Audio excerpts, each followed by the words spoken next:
Welcome student. আজ 15ই August ভারতের স্বাধীনতা দিবস।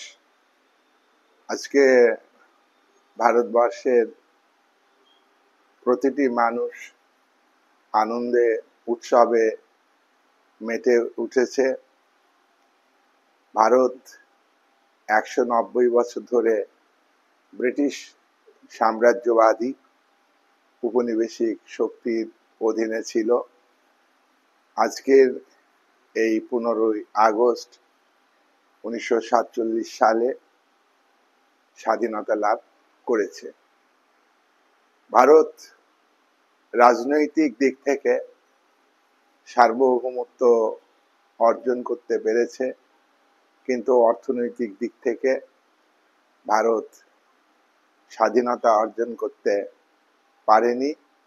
ভারত একটি তৃতীয় বিশ্বের দেশ হিসাবে ভারতের বিদেশ নীতিতে জোট নিরপেক্ষতাকে গুরুত্ব দিয়ে অর্থনৈতিক উপনিবেশবাদের বিরুদ্ধে, অর্থনৈতিক সাম্রাজ্যবাদের বিরুদ্ধে ভারতকে রাজনৈতিক সার্বভৌমত্বকে টিকিয়ে রাখার জন্য লড়াই করে চলতে হয়েছে। আজকের এই দিনটি ভারতবাসীর কাছে খুবই গর্বের দিন, উৎসবের দিন, আনন্দের দিন। কিন্তু ভারত স্বাধীনতা লাভ করেছে বহু মানুষের রক্তের বিনিময়ে, বহু মানুষের প্রাণের বিনিময়ে, বহু সম্পদ ধ্বংসের বিনিময়ে। ভারতবর্ষের শাসক শ্রেণী তারা ব্রিটিশ সাম্রাজ্যবাদী শক্তির হাত থেকে ক্ষমতা নিজেদের হাতে নিয়েছে। 1947 সাল 15ই আগস্ট, এই সময়টা হলো দ্বিতীয় বিশ্বযুদ্ধের পরবর্তী সময়। দ্বিতীয় বিশ্বযুদ্ধ একটা বিধ্বংসী যুদ্ধ। এই যুদ্ধে ইউরোপের, বিশেষ করে পশ্চিম ইউরোপের দেশগুলি বিধ্বস্ত হয়ে যায়। পশ্চিম ইউরোপের দেশগুলির মধ্যে সাম্রাজ্যবাদী উপনিবেশিক শক্তি ইংল্যান্ড হিটলারের মারমুখী নাৎসিবাদী সেনার আক্রমণে পর্যুদস্ত হয়। হিটলারের বাহিনীর আক্রমণে ইংল্যান্ডের অর্থনৈতিক ক্ষমতা চুরমার হয়ে যায়। দ্বিতীয় মহাযুদ্ধে মিত্র শক্তির দেশ হিসাবে ফ্রান্স ইংল্যান্ড জয়লাভ করলেও ফ্যাসিবাদী নাৎসিবাদী শক্তির আক্রমণে ফ্রান্সের অর্থনীতি যেমন পঙ্গু হয়ে যায়, ফ্রান্সের রাজনৈতিক ক্ষমতা যেমন পঙ্গু হয়ে যায়, তেমনি ব্রিটিশ সাম্রাজ্যবাদী শক্তির ক্ষমতা পঙ্গু হয়ে যায়। ব্রিটিশ সাম্রাজ্যবাদী শক্তির অর্থনৈতিক অবস্থা বিধ্বস্ত হয়ে যায়, সামরিক শক্তি দুর্বল হয়ে যায়। তাই ব্রিটিশ সরকার ভারতবর্ষকে আর পরাধীন করে রাখতে পারবে না। যে ভারতবর্ষের মানুষকে শাসনের নামে শোষণ করেছে, অত্যাচার করেছে, নিপীড়ন করেছে, বহু বিপ্লবী শক্তিকে ব্রিটিশ সাম্রাজ্যবাদী শক্তি ধ্বংস করেছে, সেই শক্তি আজকে দুর্বল হয়ে পড়েছে। তাই ভারতের ভূখণ্ডকে স্বাধীনতা দেওয়ার পরিকল্পনা ব্রিটিশ সাম্রাজ্যবাদী শক্তি করেছে। দ্বিতীয় মহাযুদ্ধের মধ্য দিয়ে মার্কিন যুক্তরাষ্ট্র একদিকে সুপার পাওয়ার স্টেটে পরিণত হয়েছে, অন্যদিকে সোভিয়েত ইউনিয়ন সমাজতান্ত্রিক দেশগুলোকে নেতৃত্ব দিয়ে সুপার পাওয়ার স্টেটে পরিণত হয়েছে। বিশ্ব রাজনীতি দ্বিমেরু কেন্দ্রিক হওয়াতে একদিকে মার্কিন যুক্তরাষ্ট্র, অন্যদিকে সোভিয়েত ইউনিয়ন, এই দুটো কেন্দ্র থেকে বিশ্বের অধিকাংশ দেশ পরিচালিত হয়েছে। এই পরিস্থিতিতে মাজা ভাঙা, মেরুদণ্ড ভাঙা ব্রিটিশ সাম্রাজ্যবাদী শক্তি ভারতের উপনিবেশকে আর বজায় রাখতে ধরে রাখতে পারছে না। সেই কারণে তারা 1942 সালে ভারতের নেতাদের কাছে ক্ষমতা হস্তান্তরের জন্য প্রস্তাব পাঠায়। এই প্রস্তাব হচ্ছে ক্রিপস প্রস্তাব। কংগ্রেসের সঙ্গে ক্রিপস মিশনের আন্ডারস্ট্যান্ডিং হয়নি। পরবর্তীকালে 1946 সালে ব্রিটিশ সাম্রাজ্যবাদী শক্তির প্রতিনিধি ক্যাবিনেট মিশন ভারতে আসে। ক্যাবিনেট মিশনের সঙ্গে ভারতের জাতীয় কংগ্রেসের চুক্তি হয়, ক্ষমতা হস্তান্তরের প্রক্রিয়া শুরু হয়ে যায়। সেই অনুযায়ী 1946 সালে স্বাধীন ভারতবর্ষের সংবিধান তৈরি করবার জন্য ব্রিটিশ সাম্রাজ্যবাদী শক্তির উৎসাহ উদ্দীপনায় গণপরিষদ তৈরি হয়, যে গণপরিষদ ভারতের স্বাধীনতা অর্জনের আগেই গঠিত হয়। এই গণপরিষদ স্বাধীন ভারতের সংবিধান রচনার কাজ শুরু করে। ব্রিটিশ সাম্রাজ্যবাদী শক্তি ভারতের সঙ্গে ভবিষ্যতে সম্পর্ক বজায় রাখার জন্য ব্রিটিশ সাম্রাজ্যবাদী শক্তি স্বাধীন ভারতের সরকারের সঙ্গে নয়া উপনিবেশিক প্রক্রিয়ায় শোষণকে অব্যাহত রাখবার জন্য ব্রিটিশ ভারতবর্ষেই 1946 সালে জাতীয় কংগ্রেসের নেতৃত্বে একটি সরকার তৈরি করে। এই সরকার হলো অন্তর্বর্তীকালীন সরকার। পরাধীন ভারতবর্ষের এই একটি সরকার 1946 সাল।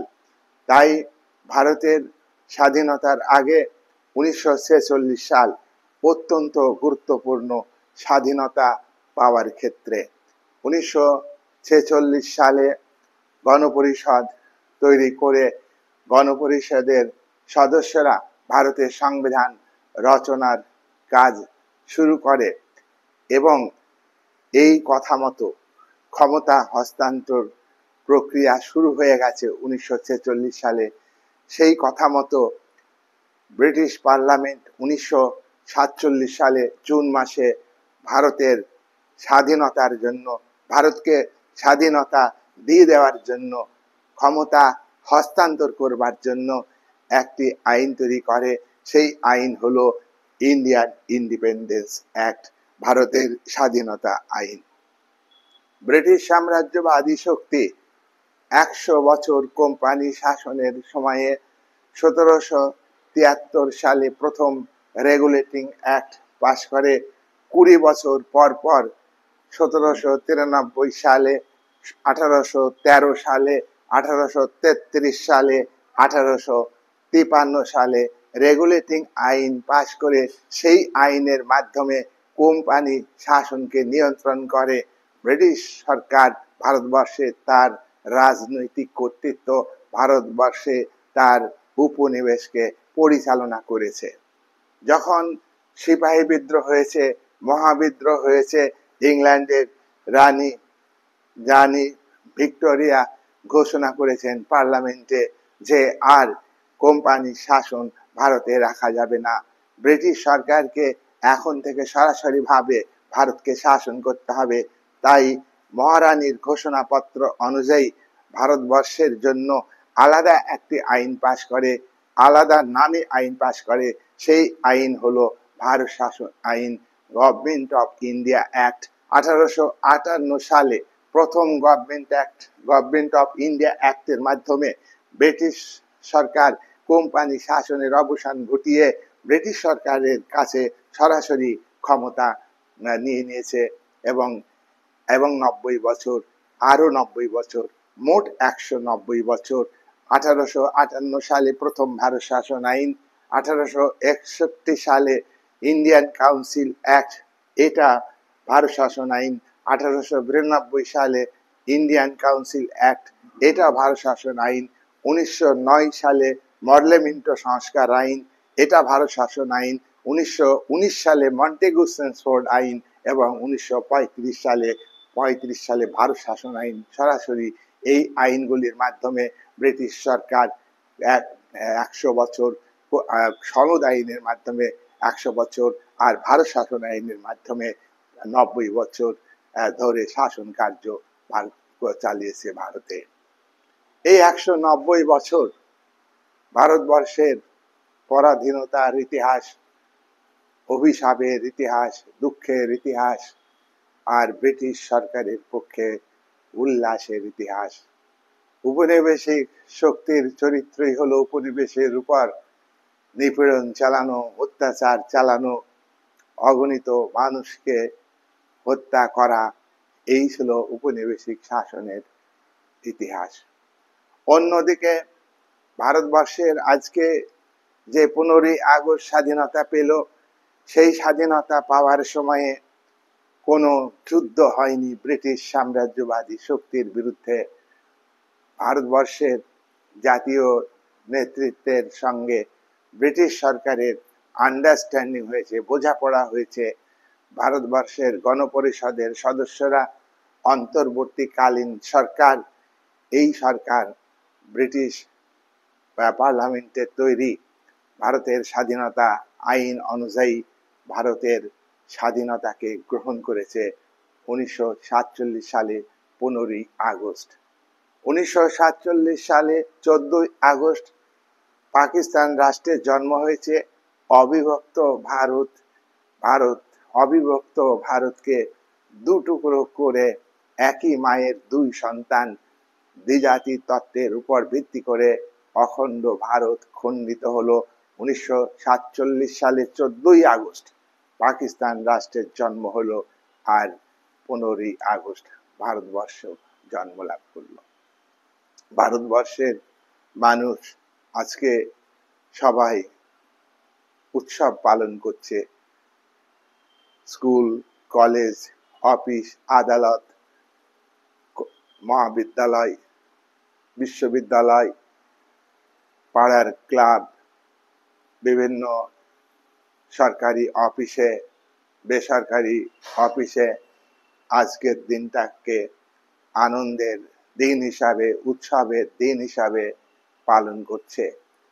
কিন্তু গণপরিষদের সদস্যরা, অন্তর্বর্তীকালীন সরকারের প্রতিনিধিরা 1946 সালের যে সাম্প্রদায়িক দাঙ্গা হয়েছিল, 1946 সালে প্রত্যক্ষ সংগ্রাম হয়েছিল, হিন্দু মুসলমানের দাঙ্গা হয়েছিল, লক্ষ লক্ষ নিরীহ মানুষের প্রাণ গিয়েছে। এই হত্যার কথা সেদিনকার দিনের কংগ্রেস নেতারা, এই হত্যার কথা সেদিনকার দিনের গণপরিষদের সদস্যরা ভাবেননি। তারা ব্যস্ত ছিলেন কি করে আন্ডারস্ট্যান্ডিং এর মাধ্যমে সুযোগ এসেছে, আন্তর্জাতিক পরিস্থিতি ভারতকে স্বাধীনতা দেওয়ার একটা পরিবেশ তৈরি করে দিয়েছে, এটা হাতছাড়া করা যাবে না। তাই 46-এর যে দাঙ্গা, 46-এর ভাগাভাগি, দেশ বিভাগ হবে, দেশ বিভাগের আগের অবস্থা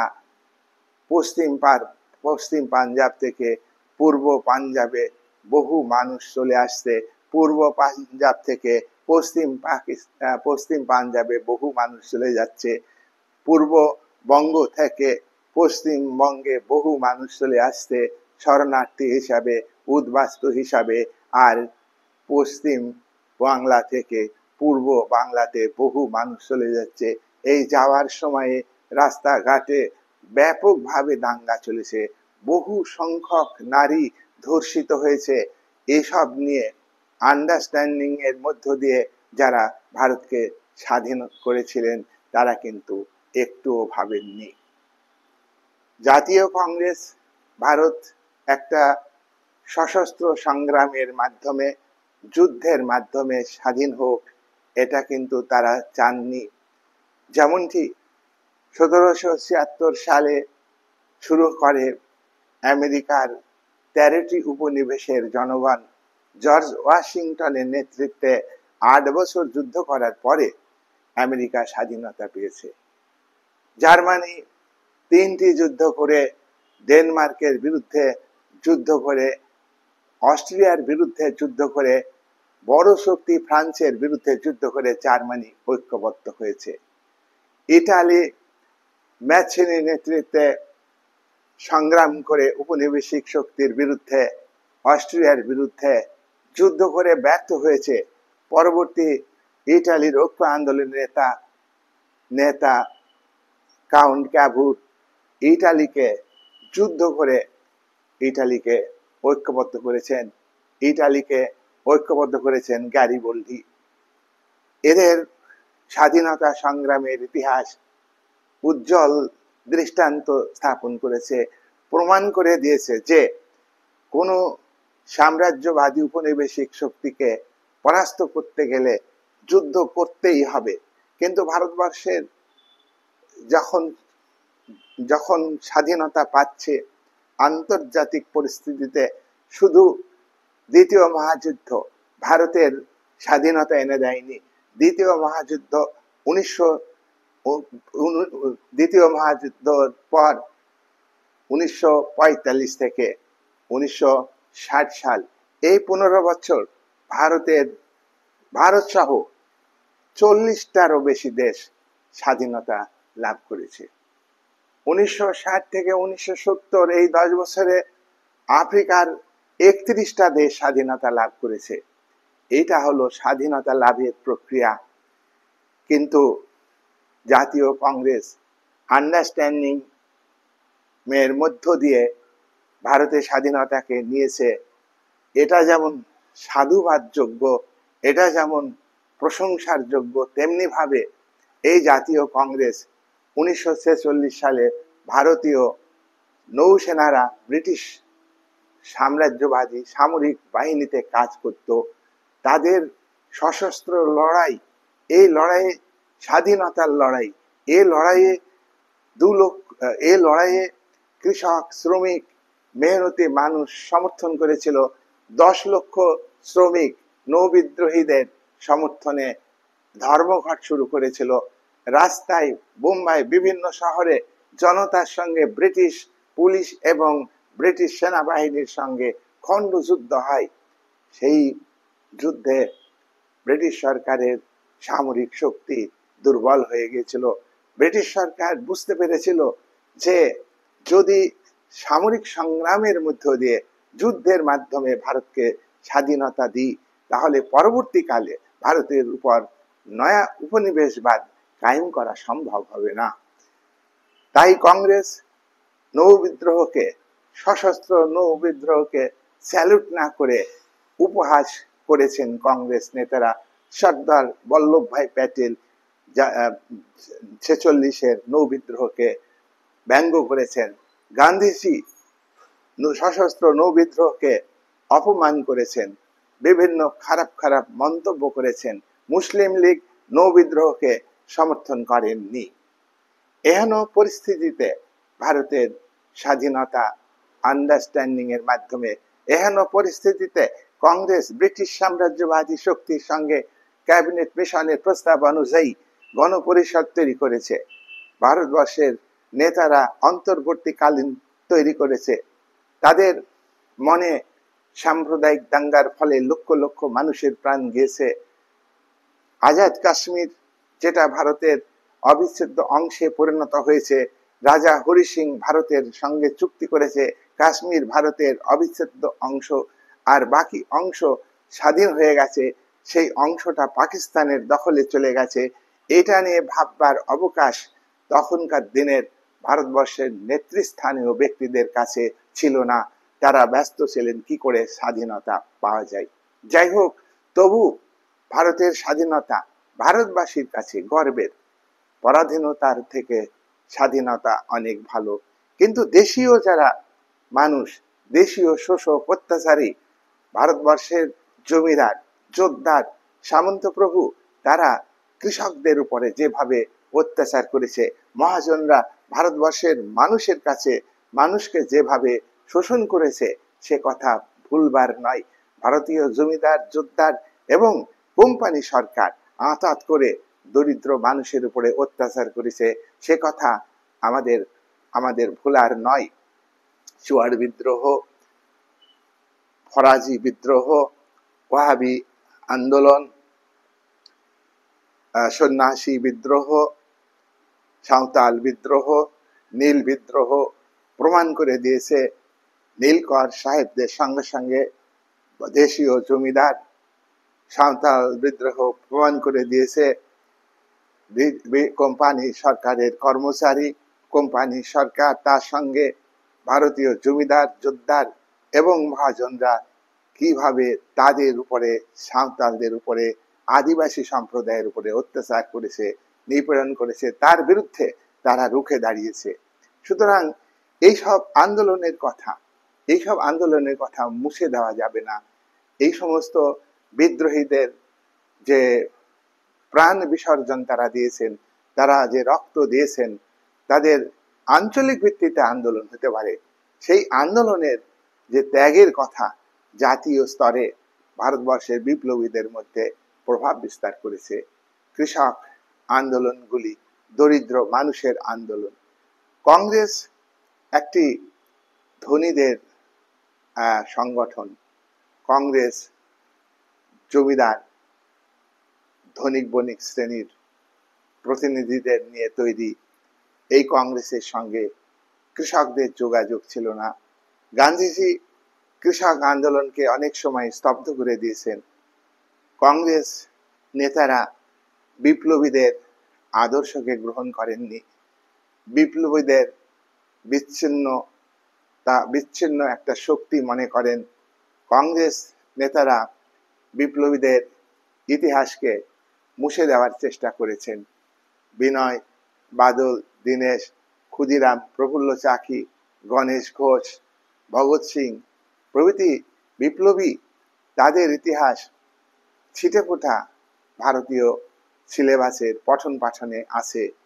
কিন্তু দীর্ঘ ইতিহাস, গান্ধীজির ইতিহাস, কংগ্রেসের ইতিহাস নিয়ে পড়ানো হচ্ছে। কিন্তু এই জায়গায় হচ্ছে সাধারণ মানুষের কাছে, ভারতবাসীর কাছে অত্যন্ত দুঃখের এবং কষ্টের। বিপ্লবীদের আদর্শকে ছোট করবার জন্য স্বাধীন ভারতের কেন্দ্রীয় সরকার, রাজ্য সরকার তাদের ইতিহাসকে বিশেষভাবে তুলে ধরা হয় না। পাঠ্যপুস্তকে লেখা হয় বিপ্লবী সন্ত্রাসবাদ, হেডলাইন দেওয়া হয়। এটা অত্যন্ত কষ্টে। বিপ্লবীরা কখনই সন্ত্রাসবাদী হয় না। যারা দেশের জন্য প্রাণ দিয়েছেন, যারা দেশের জন্য নিজের প্রাণকে তুচ্ছ মনে করেছেন, নিজের ভবিষ্যৎ, নিজের কেরিয়ারকে তুচ্ছ মনে করে দেশের ব্রিটিশ সাম্রাজ্যবাদী শক্তির প্রতিনিধি, অত্যাচারী বিচারক, অত্যাচারী অফিসার তাদেরকে হত্যা করেছেন ভারতবর্ষের মানুষের মুক্তির জন্য, কৃষকদের মুক্তির জন্য, দরিদ্র মানুষের মুক্তির জন্য। তাদের ইতিহাস, তাদের রক্ত কখনই, তাদের রক্ত ব্যর্থ হবে না। এই কথা স্বাধীন ভারতবর্ষের সরকারকে ভাবতে হবে। আজকের দিনে সেই ভাবনাটা কিন্তু ভারতবর্ষের সরকারকে ভাবতে হবে। জাতীয় পতাকা উত্তোলন, জাতীয় পতাকা সব থেকে আমাদের কাছে জাতির, ভারতীয় জাতির কাছে খুবই গর্বের। কিন্তু এ কথা ভাবতে হবে, জাতীয় পতাকা নিয়ে আমরা উল্লাস করব। ভারতবর্ষের 140 কোটি মানুষের উল্লাসের দিন। কিন্তু আজকেও ভারতবর্ষের বহু মানুষের অন্ন জোটে না, বহু মানুষ স্বাস্থ্য পরিষেবার বাইরে, বহু মানুষ নিরক্ষর, বহু মানুষ তারা অজ্ঞ, অসচেতন অবস্থায় রয়েছে। বহু মানুষের বাসস্থান নেই। ভারত সরকার 2014 সালে ঘোষণা দেয় প্রত্যেকটা পরিবার বাসস্থানের জায়গা পাবে, প্রত্যেকটা পরিবার ঘর পাবে। কিন্তু আজও ভারতবর্ষের মেধাবী ছাত্ররা তারা ভালো রেজাল্ট করলেও তাদের মাটির ঘর, পাটখড়ির বেড়া, তাদের শীতের হাওয়া বাড়ার ফাঁকে গিয়ে ঘরে প্রবেশ করছে। পঠন পাঠনের জায়গা নেই, শুধু মিথ্যা প্রতিশ্রুতি, প্রত্যেকটা রাজনৈতিক দলের মিথ্যা প্রতিশ্রুতি। যারা আজকের শাসক দল, আগামী দিনে তারাই হবে বিরোধী দল। আজকে যারা বিরোধী দল, আগামী দিনেই তারা শাসক দলে পরিণত হবে। বিরোধী সরকারের প্রত্যেকটা দলের একই ক্যারেক্টার, দরিদ্র মানুষকে কিভাবে শোষিত বঞ্চিত রাখা যাবে। ভারতবর্ষের আইনসভা পার্লামেন্টের লোকসভাতে 543 জন সদস্য আছেন, রাজ্যসভাতে 245 জন সদস্য আছেন। এই 543 এবং 245 জনের জন্য ভারতের দিল্লিতে তাদের আবাসের ব্যবস্থা আছে, তাদের ফ্ল্যাট তৈরি করে দিয়েছে ভারত সরকার। 5000 স্কয়ার ফিটের ফ্ল্যাট, বড় বড় 5টা বেডরুম, এবং তার সঙ্গে আবার অফিস পাবেন আলাদা করে। আর 500 স্কয়ার ফিটে 5000 স্কয়ার ফিটের তারা বিল্ডিং পাচ্ছেন। আর ভারতবর্ষের বহু মানুষ, দরিদ্র মানুষ, যেসব পরিবারে এত দারিদ্রতার মধ্য দিয়ে তারা লেখাপড়াতে রাজ্য স্তরে 7ম স্থান অধিকার করছে, গোটা ভারতীয় স্তরে তারা ভালো পজিশন করছে, সেই সব ঘরের মানুষের প্রতি কোনো সম্মান, মর্যাদা, তাদের বাসস্থানের ব্যবস্থা। আমাদের শাসক শ্রেণীকে শাসক শ্রেণীকে এটা ভাবতে হবে, ভারতবর্ষের পার্লামেন্ট আইন তৈরি করে এই এমএলএদের, এমপিদের থাকার ব্যবস্থা করেছে। একদিকে 5000 স্কয়ার ফিট ফ্ল্যাটে এমপিরা থাকবেন, তাদের অনেক সুযোগ সুবিধা, তাদের ইচ্ছা মতো তাদের বেতন বাড়ান, দ্রব্যমূল্য বৃদ্ধি পায়, তারা বোঝেন দ্রব্যমূল্য বৃদ্ধির সঙ্গে তাদের বেতন বাড়ে। রাজ্য স্তরে রাজ্য আইনসভা, বিধানসভা, এমএলএদের বেতন বাড়ে। এই এমপি এবং এমএলএদের যা সুযোগ সুবিধা আছে, ভারতবর্ষের সাধারণ মানুষ, অধিকাংশ মানুষ তা জানেন না। জানলে হয়তো তাদের প্রতি একটা ঘৃণা মনোভাব দেখা দিবে। কিন্তু আজকে মিডিয়ার যুগে, গণমাধ্যমের যুগে, ব্যাপক গণমাধ্যমের যুগে তারা বিভিন্ন করাপশনের সঙ্গে যুক্ত হচ্ছেন, সে কথা কিন্তু সাধারণ মানুষ জানে। কিন্তু সাধারণ মানুষ জেনেও কিছু করার নেই। ভারতের রাষ্ট্রীয় ব্যবস্থার সঙ্গে যুক্ত জনপ্রতিনিধি, যারা মূল রাজনৈতিক ক্ষমতার অধিকারী, যারা সরকারি নীতি নির্ধারণ করেন, তাদের ব্যক্তিগতভাবে কেউ কেউ ভালো থাকতে পারেন, কিন্তু সমষ্টিগতভাবে তারা দরিদ্র মানুষ কিভাবে শোষিত থাকবে, দরিদ্র মানুষ কি করে বিচার ব্যবস্থাতে ন্যায় বিচার পাবে না, তার ভূমিকা পালন করে। ন্যায় বিচার পাওয়ার পক্ষে তাদের ভূমিকা নেই। এবং এই জনপ্রতিনিধি, রাজনৈতিক প্রশাসকের অধীনে যে আমলা বাহিনী রয়েছে, সেই আমলারা নিরপেক্ষভাবে, যুক্তিসঙ্গতভাবে কাজ করতে পারেন না। আমলারা তল্পি বাহক হিসাবে জনপ্রতিনিধিদের, অনেক সময় নিরক্ষর জনপ্রতিনিধি, তাদের শিক্ষা নেই, তারা চুরি, ডাকাতি, রাহাজানি, বিভিন্ন সম্পদ আত্মসাৎকারী ব্যক্তি, তারা নির্বাচনের সময় টাকার জোরে নির্বাচিত হয়। এবং ভারতীয় গণতন্ত্রের যে রাজনৈতিক মূল্যবোধ, পলিটিক্যাল কালচার, তাতে করে যে যত বেশি অপরাধ করে তারাই নির্বাচনের টিকিট পান এবং তারা নির্বাচিত প্রতিনিধি। এরকম ভারত কিন্তু ভারতবর্ষের জন্য যারা প্রাণ দিয়েছেন, বিপ্লবী শক্তি, তারা কিন্তু চাননি। 1885 সালে কংগ্রেস প্রতিষ্ঠিত হয়েছিল ভারতবর্ষের স্বাধীনতা আন্দোলনকে পরিচালনা করবার জন্য নয়। 1885 সালে সুরেন্দ্রনাথ বন্দ্যোপাধ্যায়, উমেশচন্দ্র ব্যানার্জি, গোপালকৃষ্ণ গোখলে ও ফিরোজ শাহ মেহতা, এদেরকে নিয়ে অ্যালান অক্টোভিয়ান হিউম, একজন ব্রিটিশ প্রাক্তন আমলা, দেখেছিলেন যে ভারতবর্ষে জাতীয়তাবাদী আন্দোলন গড়ে উঠছে। কৃষক, শ্রমিক, বিপ্লবী শক্তি, তারা ঐক্যবদ্ধভাবে ভারতকে স্বাধীন করবার জন্য এগিয়ে আসছে। সিপাহী বিদ্রোহে কৃষকরা, শ্রমিকরা আন্দোলন সংগঠিত করেছিল। ব্রিটিশ সামরিক শক্তির ভিত্তি হলো সিপাহী। সেই সিপাহীদের মধ্যে একটা অংশ বিদ্রোহ শুরু করেছিল, আর এই বিদ্রোহকে সমর্থন করেছিল ভারতের অগণিত কৃষক, অগণিত শ্রমিক, খেটে খাওয়া মানুষ। কিন্তু সেই সময়ে সিপাহী বিদ্রোহকে, মহাবিদ্রোহকে শিক্ষিতরা, বুদ্ধিজীবীরা সমর্থন জানাননি। তার কারণ 190 বছরের ব্রিটিশ ঔপনিবেশিক শাসনে যারা বুদ্ধিজীবী ছিলেন, শিক্ষিত ছিলেন, তারা ব্রিটিশের তল্পি বাহক হিসাবে ব্যাগ অ্যান্ড ব্যাগেজ টানার ভূমিকা পালন করেছে। আর কংগ্রেসের যেসব নেতৃত্বের কথা বললাম, তাদেরকে সামনে রেখে ইংরেজ সরকার একটা সেফটি ভালভ হিসাবে নিজেদের নিরাপদে রাখার জন্য ভারতের এই শিক্ষিতদের নিয়ে সুরেন্দ্রনাথ বন্দ্যোপাধ্যায়, উমেশ চন্দ্র ব্যানার্জি, গোপাল কৃষ্ণ গোখলে এদের নিয়ে একটা সংগঠন করেছিল জাতীয় কংগ্রেস। এই কংগ্রেসের প্রথম যুগে 20 বছর আবেদন নিবেদনের ছিল, কংগ্রেস প্লিজ আমাদের দাবি মেনে চলুন, আমরা প্রার্থনা করছি আমাদের ভারতবর্ষের মানুষের দাবিগুলো মেনে নিন, আমরা প্রার্থনা করছি। আমরা কিন্তু এই যে প্লিজ প্রে, এরই মধ্য দিয়ে আমরা প্রোটেস্ট করছি। এই ছিল 20 বছরের কংগ্রেসের ভূমিকা। কংগ্রেস এই সময়ে স্বাধীনতার দাবি করেনি। কংগ্রেস এই সময়ে ব্রিটিশ সরকারকে কাছ থেকে জোর করে দাবি আদায়ের কথা বলেনি। কংগ্রেসের মধ্যেই 10 বছরের মধ্যেই 1885 সালে কংগ্রেস তৈরি হয়েছে।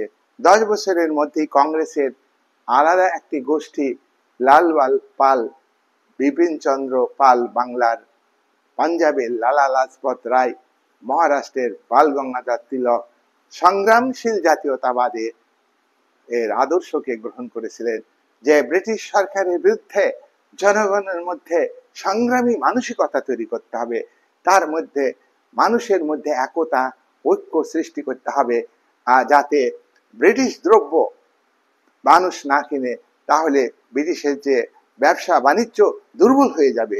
সেই সময়ে তারা কিন্তু আমাদের দেশ ছেড়ে চলে যাবে।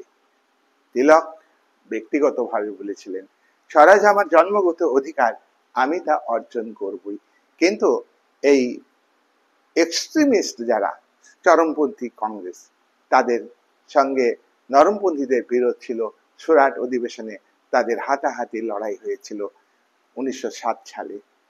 চরমপন্থী মুছে গেল। কংগ্রেসের নেতৃত্বে আসলেন কে? গান্ধীজি। গান্ধীজি আসার পরে কংগ্রেস দল অহিংসার নীতিতে বিশ্বাস করে। অহিংসার মাধ্যমে সত্যে পৌঁছানো, কোনো লড়াই না, কোনো সংগ্রাম নয়। তাই গান্ধীজি কংগ্রেসের নেতৃত্বে অহিংস অসহযোগ আন্দোলনের ডাক দিয়েছিলেন, যে আন্দোলন 1920 থেকে 1922 সাল পর্যন্ত চলেছিল। এই আন্দোলনের শেষের দিকে উত্তরপ্রদেশের গোরক্ষপুর জেলার কৃষকরা ন্যায্য দাবি জানাতে তারা থানায় গিয়েছিল, অভিযোগ জানাতে থানায় গিয়েছিল। উত্তরপ্রদেশের গোরক্ষপুর জেলার এই অঞ্চলের আহিরকে পুলিশ মেরেছিল, তার হাত পা ভেঙে দিয়েছিল। তার প্রতিবাদ করতে থানায় গিয়েছিল স্মারকলিপি জমা দিতে। সেখানে পুলিশ আন্দোলনকারীদের উপর লাঠিচার্জ করে, আন্দোলনকারীদের উপর সশস্ত্র আক্রমণ করলে আন্দোলনকারীরা উত্তেজিত হয়ে 22 জন পুলিশকে থানাতে আগুন দিয়ে পুড়িয়ে মারে। তাতে গান্ধীজির অত্যন্ত কষ্ট হয়েছিল এবং অহিংস অসহযোগ আন্দোলন প্রত্যাহার করেছিল। আইন অমান্য আন্দোলনের সময়, আইন অমান্য আন্দোলনের ঠিক আগে এই জাতীয় কংগ্রেসের মধ্যে নরমপন্থী চরমপন্থী বিভাজন মুছে গেছে। কংগ্রেসের নেতৃত্বে এসছে গান্ধীজি আপোষমূলক সংগ্রামে বিশ্বাসী। গান্ধীজি অহিংস পথে সত্যে পৌঁছাতে বিশ্বাসী। স্বাধীনতার জন্য কোনো লড়াই করা দরকার নাই। স্বাধীনতা ব্রিটিশ সাম্রাজ্যবাদী শক্তি যেদিন মনে করবে, সেদিন ভারতের মানুষকে স্বাধীনতা দিবে। এই ছিল গান্ধীজির আদর্শ। কংগ্রেসের মধ্যে আরেকটি অংশ চিত্তরঞ্জন দাস, জওহরলাল নেহরু, সুভাষচন্দ্র, তারা কিন্তু স্বাধীনতার দাবি করেছিল। কংগ্রেসের মধ্যে 1920 পর থেকে বামপন্থী গোষ্ঠী, এ বামপন্থী কমিউনিস্ট দল নয়, এ বামপন্থী মার্ক্সবাদী বামপন্থী নয়, এ বামপন্থী হচ্ছে কংগ্রেসের মধ্যে প্রগতিপন্থী, তারা স্বাধীনতার দাবি করছে। তারা আর কংগ্রেসের দক্ষিণপন্থীরা স্বরাজের দাবি করেছিল। তিলক স্বরাজের দাবি করেছিলেন, স্বায়ত্ত শাসনের দাবি করেছিলেন। কংগ্রেস 1929 সালের আগ অব্দি স্বায়ত্ত শাসনের দাবি করেছিল। ভারতীয়দের নিয়ে একটা সরকার তৈরি হবে, সেই সরকার ভারতকে শাসন করবে, আর এই সরকারকে নিয়ন্ত্রণ করবে ব্রিটেনে অবস্থিত, লন্ডনে অবস্থিত ব্রিটিশ সরকার। এটা পুরোপুরি স্বাধীনতা নয়, স্বায়ত্ত শাসন।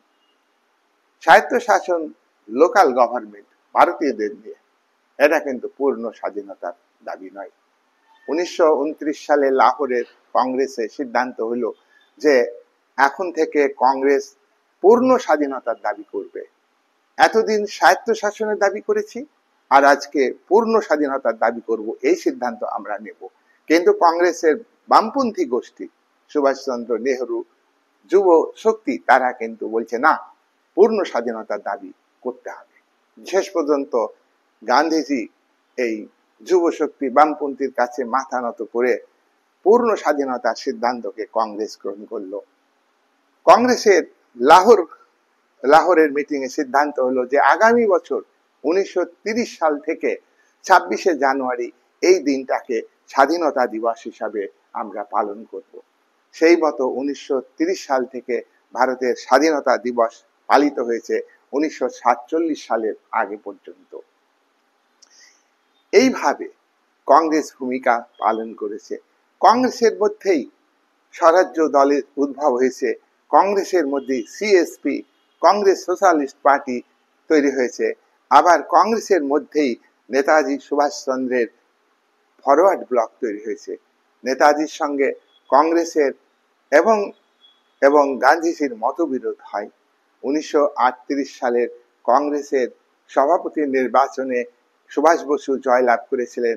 গান্ধীজির পছন্দ মতো প্রার্থী সীতারামাইয়া পরাজিত হয়েছিলেন। গান্ধীজি বলেছিলেন, সীতারামাইয়ার পরাজয় মানে আমার পরাজয়।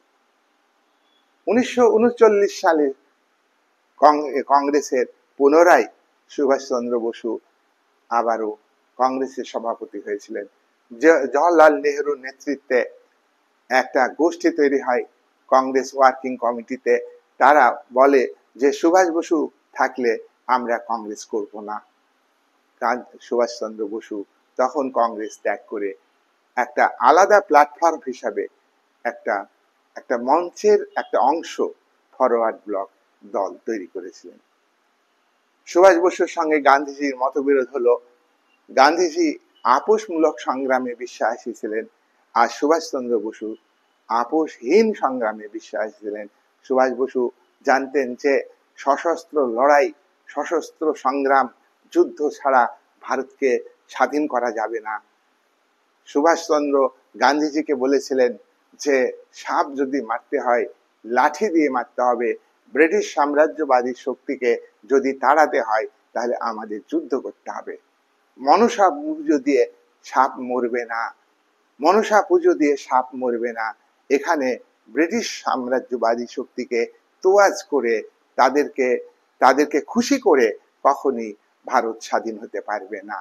তাই সুভাষ বসু যখন কংগ্রেসের সভাপতি ছিলেন 1938 এবং 1939 সালে, তখন স্বাধীন ভারতবর্ষের যে রাষ্ট্র কাঠামোর কথা বলেছিলেন, সেখানে একটা ডিক্টেটরশিপ রাষ্ট্র কাঠামো, ভারতকে একটা উন্নত রাষ্ট্রে পরিণত করবার কথা তিনি বলেছিলেন।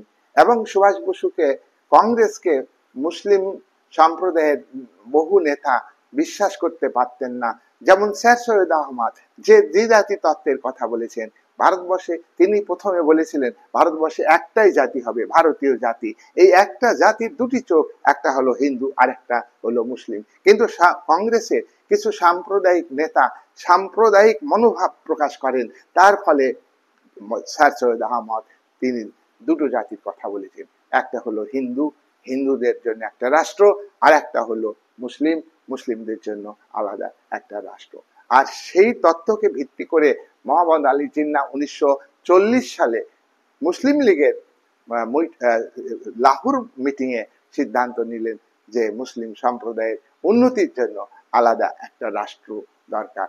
আর তারই ভিত্তিতে 1946 সালে প্রত্যক্ষ সংগ্রাম, হিন্দু মুসলমানের মধ্যে দাঙ্গা, এবং তার পরিণতি হলো 1947 সালে 14ই আগস্ট পাকিস্তান রাষ্ট্রের সৃষ্টি, 15ই আগস্ট ভারত রাষ্ট্র সৃষ্টি। ভারত ভাগ হয়ে গেল, এই ভারত একই মা দু টুকরো হয়ে গেল। এটা গোটা ভারতবর্ষের স্বাধীনতার জন্য যারা প্রাণ দিয়েছেন, রক্ত দিয়েছেন, বিপ্লবী শক্তিকে কংগ্রেস এবং গান্ধীজি কখনই ভালো চোখে দেখেননি। বিপ্লবী শক্তিকে আজকের শাসক শ্রেণী গোটা ভারতবর্ষের যে দলেরই সরকার হোক না কেন তারা উপহাস করেন। তারা মনে করেন বিচ্ছিন্ন বিক্ষিপ্ত কয়েকটি ছোকরা ভারতের জন্য যে সশস্ত্র লড়াই করেছে তা ভুল করেছে। এটা প্রমাণ সাপেক্ষ। 1930 সালে দিল্লিতে আইন অমান্য আন্দোলনের সময় যখন দিল্লি চুক্তি হচ্ছে, গান্ধী আরউইন চুক্তি হয়েছে, জাতীয় কংগ্রেসের নেতা গান্ধীজি আর বড়লাট আরউইনের মধ্যে চুক্তি হচ্ছে। সেই চুক্তিতে কথা উঠেছে যে কংগ্রেসের যেসব সম্পত্তি বাজেয়াপ্ত করা হয়েছে কংগ্রেস করতে গিয়ে, তারা অপরাধী, আন্দোলন করতে গিয়ে অপরাধী হয়েছে, সেই বাজেয়াপ্ত জমি ফিরিয়ে দিতে হবে।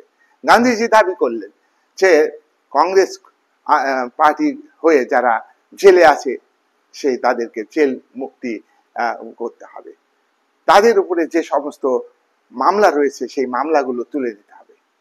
কিন্তু 1930 সালে সূর্য সেনের ফাঁসি হয়েছে।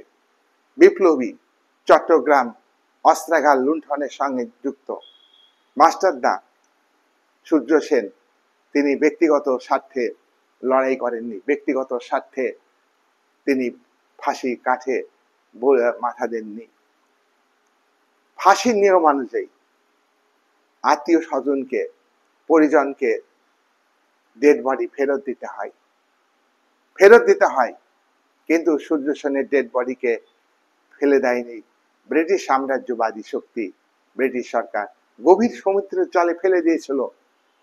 গান্ধীজি সেই মুহূর্তে দিল্লিতে আলোচনা করছেন গান্ধীজির সঙ্গে, আরউইনের চুক্তি হচ্ছে, সেই চুক্তিতে গান্ধীজি কিন্তু এই সূর্য সেনের ফাঁসি কেন দিলেন এই প্রশ্নটা করেননি। গান্ধীজি এবং কংগ্রেস,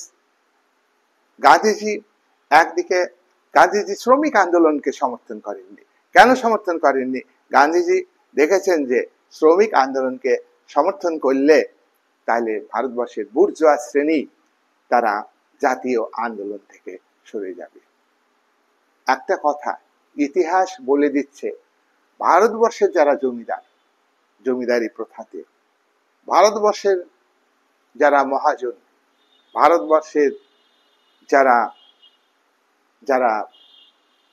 ধনী, ভারতবর্ষের যারা শিল্পপতি, তারা দরিদ্র ভারতবাসীকে শোষণের ক্ষেত্রে, অত্যাচারের ক্ষেত্রে কোম্পানির 100 বছর ধরে কোম্পানি সরকারকে সমর্থন করেছে, আর বাকি 90 বছর ব্রিটিশ সরকারকে তারা সমর্থন করেছে। ভারতের ব্যতিক্রম কিছু থাকতে পারে, সুভাষ বসুর অবস্থা ভালো ছিল, তবু তো তিনি দেশের জন্য ত্যাগ স্বীকার করেছেন। কংগ্রেস ত্যাগের মূল কারণই হলো সুভাষ বসু একটাই উদ্দেশ্য ছিল, দেশকে স্বাধীন করতে হবে। সুভাষ বসুর মধ্যে কোনো সাম্প্রদায়িক মনোভাব ছিল না। সুভাষ বসুর ডানে বামে যারা ছিলেন, নেতৃত্বে ছিলেন, তারা তো মুসলিম, তারা তো সুভাষ বসুকে ভাবেননি যে এ হিন্দু লিডার। সুভাষ বসুকে সবাই জাতি ধর্ম বর্ণ নির্বিশেষে অ্যাকসেপ্ট করেছিলেন। তাহলে তার মধ্যে সাম্প্রদায়িক মনোভাব ছিল না। তিনি চেয়েছিলেন যে কোনো প্রকারে ভারত মাতাকে শোষণ মুক্ত করতে হবে, ভারত মাতাকে অত্যাচার মুক্ত করতে হবে, ভারতবাসীকে স্বাধীনতা দিতে হবে। যাই হোক, এই স্বাধীনতা সংগ্রামের যে ইতিহাস, এটা দীর্ঘ ইতিহাস, আমি বলে শেষ করতে পারবো না। আজকের এই দিনে আলোচনা বহু আছে, কষ্ট হয় সাধারণ মানুষের, কিন্তু যারা শাসন ক্ষমতায় আছেন, এমএলএ এমপি, তারা কি বুঝতে পারেন যে করাপশন, দুর্নীতি, বিশেষ করে আর্থিক দুর্নীতি, এবং তারা নেতৃত্ব দিয়ে যে রাজনীতি দুর্বৃত্তায়ন করছে, নির্বাচনের নামে প্রহসন সৃষ্টি করছে ক্ষমতায় টিকে থাকার জন্য, তারা কি ভারতবর্ষের ভবিষ্যৎ নিয়ে ভাবেন? তারা কি ভারতবর্ষের সাধারণ মানুষ কিভাবে শোষণ মুক্ত হবে, সাধারণ মানুষ কিভাবে অন্ন পাবে, বাসস্থান পাবে, তারা কি ভাবেন? ভারত সরকার ঘোষণা করেছেন, কিন্তু দুটো কাজ হয় না। একদিকে মুকেশ আম্বানির মতো তার পরিবারের হাজার হাজার কোটি টাকা আসবে, তার পরিবারের উৎসবে এক একটা সেলিব্রিটিকে 1.5 কোটি টাকা দামের ঘড়ি দিবে, সেটা বজায় রেখে কখনোই সাধারণ দরিদ্র মানুষের মুক্তি আসতে পারে না। বিচার বিভাগের নিরপেক্ষতা কথা বলে বিচারপতিদের রাজনৈতিক নেতাদের দ্বারা হাত বেঁধে দেওয়া, বিচারপতিরা কি রায় দেবেন তা ঠিক করে দেওয়া, আর বিচারপতিদের সামনে তথ্য আসার সুযোগ না দেওয়া, প্রত্যেকটা রাজনৈতিক দল যখনই যারা ক্ষমতায় এসেছেন এটা কিন্তু ব্যবহার করেছে।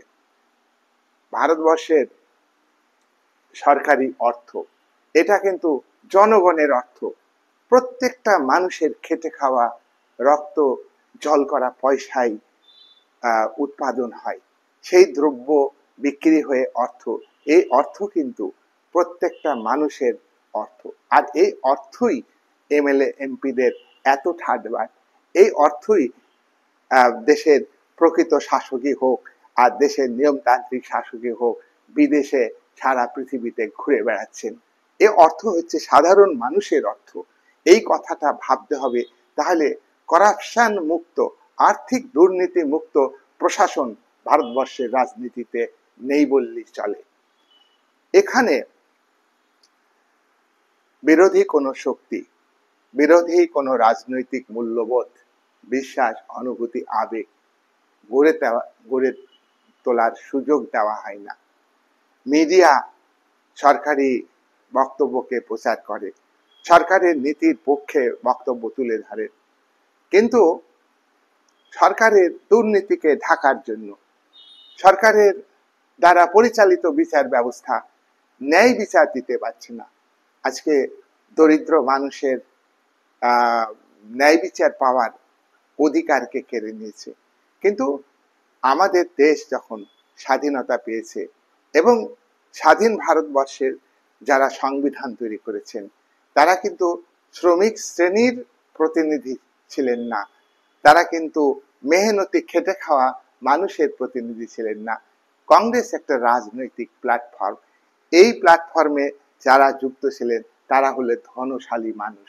সুতরাং কংগ্রেস এর নেতৃত্বে 389 জন যে গণপরিষদের সদস্য, 93 জন ছিল দেশীয় রাজ্যের প্রতিনিধি, সেটা কিন্তু জমিদার যোদ্ধাদের সামন্ততান্ত্রিক শক্তির প্রতিভূ হিসাবে তারা গণপরিষদে ছিলেন।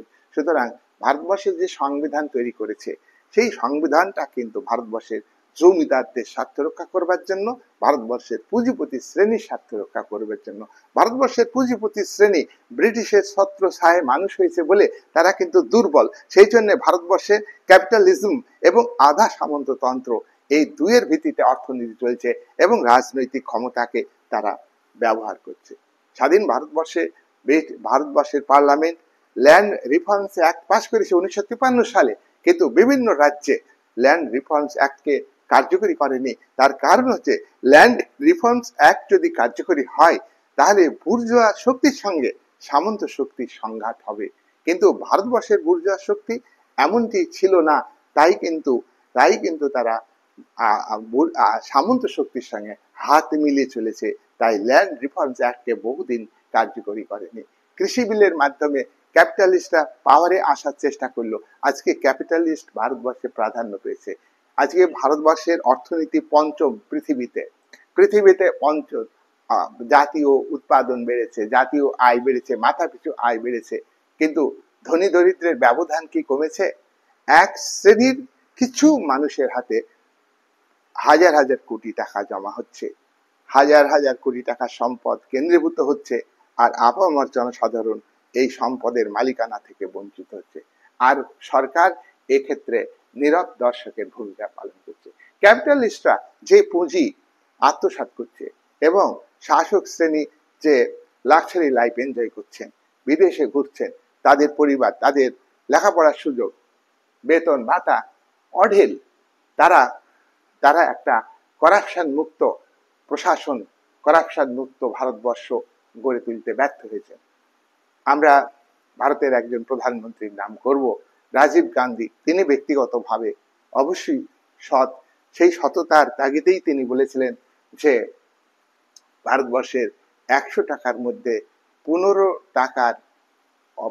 টাকা জনসেবার জন্য খরচ হয়, আর 85 টাকায় 100 টাকার মধ্যে 85 টাকাই হলো বাষ্প হয়ে যায়, করাপশন হয়ে যায়, উপর থেকে করাপশন হতে হতে যায়, শেষ পর্যন্ত 100 টাকার মধ্যে 15 টাকা থাকে। এই 15 টাকায় রাস্তাঘাট, এই 15 টাকায় জনসেবা পরিষেবা জনগণ পাচ্ছে। এই কথাটা অত্যন্ত বাস্তব, কিন্তু তিনি একজন রাজনৈতিক প্রশাসক হিসাবে এটাকে প্রতিরোধ করতে পারেননি। ভারতবর্ষের করাপশনের সঙ্গে যুক্ত প্রধানমন্ত্রীরা, তারা করাপশনের কথা মিডিয়াতে তুলে ধরা হলে খবরের কাগজে তারা হাসি মুখে ছবি দেন। 1991 সালে জাপানের প্রধানমন্ত্রী, তার বিরুদ্ধে আর্থিক কেলেঙ্কারির অভিযোগ এসেছিল, তিনি পদত্যাগ করেছিলেন। একটা কথাই আছে, যাদের 7 বার নাক কাটা যায় তারা কিন্তু গ্রামের মধ্য দিয়ে যায়, আর যাদের একবার নাক কাটা যায় তারা লজ্জায় ঘৃণায় তারা গ্রামের বাইরে দিয়ে যায়। ভারতবর্ষের রাজনীতিতে যারা শাসক মণ্ডলী, এখানে ধর্মীয় নেতা, মৌলবাদী শক্তি, এই সবের সঙ্গে শাসক শ্রেণী আঘাত করে চলে। মৌলবাদী শক্তিকে প্রয়োজনে উস্কানি দেয় ভোট ব্যাংক তৈরি করবার জন্য, আবার মৌলবাদী শক্তিকে প্রয়োজনে হিন্দু মৌলবাদ, মুসলিম মৌলবাদ, এই মৌলবাদী শক্তিকে নিয়ে ভারতের রাজনীতিবিদরা খেলা করছেন। এখানে যারা সংখ্যালঘুদের বেসিক জায়গাগুলো, শিক্ষা, চেতনা, তাদের আর্থিক উন্নতি করবার জন্য যে স্থায়ী ডেভেলপমেন্ট, এটা ভারত সরকারের পরিকল্পনার মধ্যে আছে কিনা সে বিষয়ে সন্দেহ আছে। সাধারণ খেটে খাওয়া মানুষ, তারা খেটে খাবে, তারা তাদের মেরুদণ্ড শক্ত করে দাঁড়াক, এটা ভারতবর্ষের শাসক শ্রেণী চাই কিনা সন্দেহ আছে। উদারনীতিবাদী দর্শনের দ্বারা প্রভাবিত হয়ে ধনিক শ্রেণীর স্বার্থে 2 বছর 11 মাস 18 দিন ধরে ভারতবর্ষের গণপরিষদ এবং তারই মধ্যে গড়ে ওঠা সংবিধানের খসড়া কমিটি ভারতবর্ষের সংবিধান রচনা করেছে।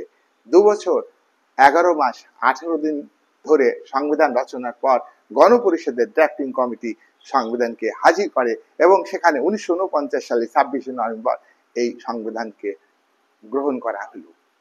এই সংবিধানকে গ্রহণ করা হলো এবং 2 মাস পরে 1930 সাল থেকে 26শে জানুয়ারি দিনটাকে স্বাধীনতা দিবস হিসাবে ভারত পালন করে আসছে। সেই কারণে 2 মাস পরে 1949 26শে নভেম্বর এর 2 মাস পরে 26শে জানুয়ারি 1950 সালে স্বাধীন ভারতের সংবিধানকে কার্যকরী করা হলো। ভারতবর্ষের মিক্সড ইকোনমিকে গ্রহণ করা হয়েছে, দারিদ্র দূরীকরণের কথা বলা হয়েছে।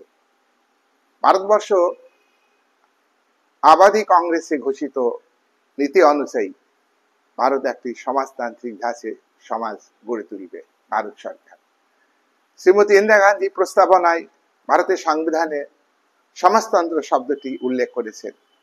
ভারতের জনকল্যাণকর রাষ্ট্রের আদর্শকে গ্রহণ করে, মিক্সড ইকোনমিকে গ্রহণ করে, যেখানে উৎপাদনের উপর ব্যক্তি মালিকানার পাশাপাশি রাষ্ট্রীয় মালিকানা এবং তার পাশাপাশি ব্যক্তি ও রাষ্ট্র যৌথ মালিকানায় 3টি উদ্যোগে উৎপাদন হবে। এই অর্থনীতি চলে 1991 সাল পর্যন্ত। ভারত সরকার আন্তর্জাতিক পরিস্থিতি অনুযায়ী এলপিজি কে গ্রহণ করেছে 1991 সাল থেকে।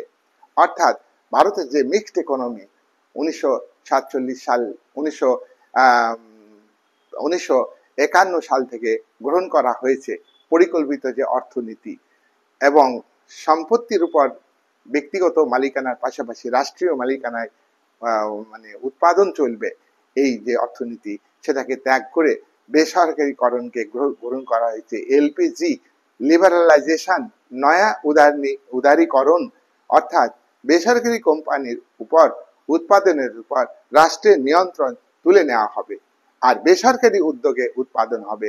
সরকারি ক্ষেত্রকে বেসরকারি ক্ষেত্রে পরিণত করতে হবে।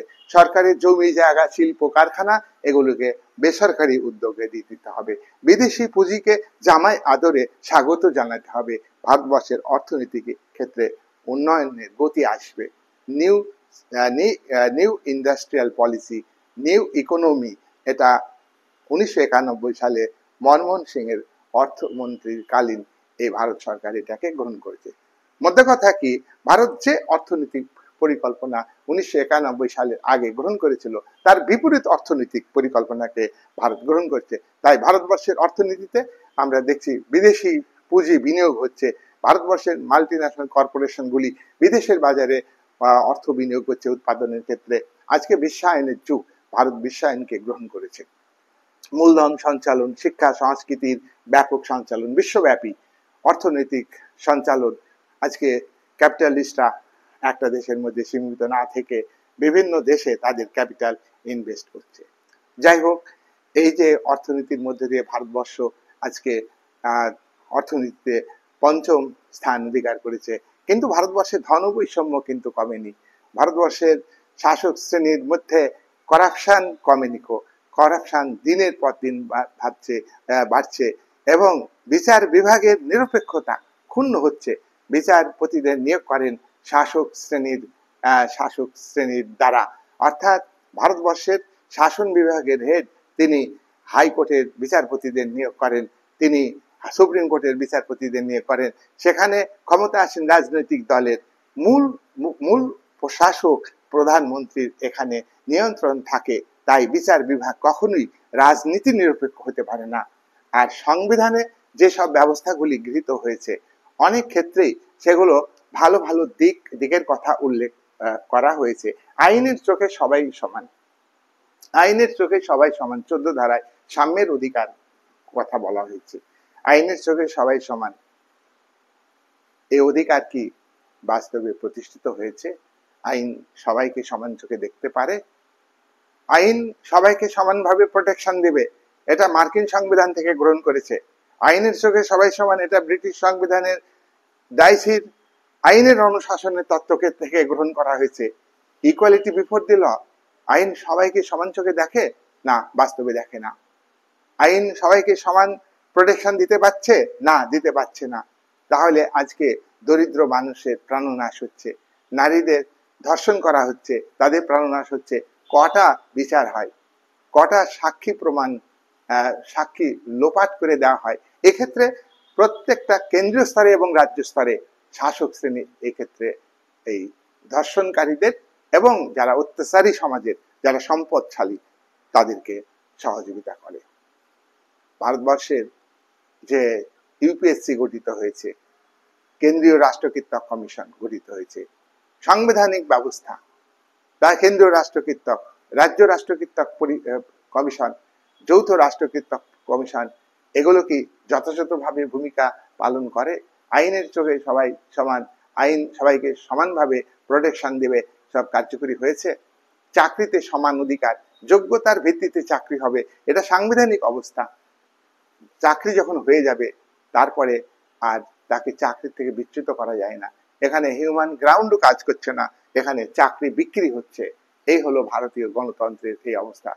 ভারতের সংবিধানের প্রস্তাবনায় Bharat we the people of India এই কথাটি বলা হয়েছে যে ভারতের সংবিধানই হলো ভারতের জনগণের সংবিধান। জনগণই হলো সংবিধানের উৎস। তাহলে আজকে ভারতবর্ষের সংবিধান অনুযায়ী যে সরকার তৈরি হচ্ছে সেই সরকার হচ্ছে জনগণের সরকার। কিন্তু এখানে ধন বৈষম্য বাড়ছে, সম্পদ মুষ্টিমেয় ব্যক্তির হাতে দিনের পর দিন কেন্দ্রীভূত হচ্ছে। সুতরাং এখানে এখানে কিন্তু গণতন্ত্র, আমরা ভারতবর্ষের জনগণ, এগুলো তাৎপর্যহীনে পরিণত হচ্ছে। ভারতবর্ষের সার্বভৌম ক্ষমতা, অপ্রতিহত নিরঙ্কুশ ক্ষমতা, এটা ক্ষমতাসীন দলের ক্ষমতা, এটা মুষ্টিমেয় ব্যক্তির ক্ষমতা, সাধারণ মানুষের ক্ষমতা না। এই গণতন্ত্র মুষ্টিমেয় ব্যক্তির গণতন্ত্র। ভারত ডেমোক্রেটিক স্টেট, জনগণ নির্বাচনে অংশগ্রহণ করে, আবার অনেক সময় রাজনৈতিক দুর্বৃত্তায়নের কারণে স্বাধীনভাবে ভোট দিতে পারে না।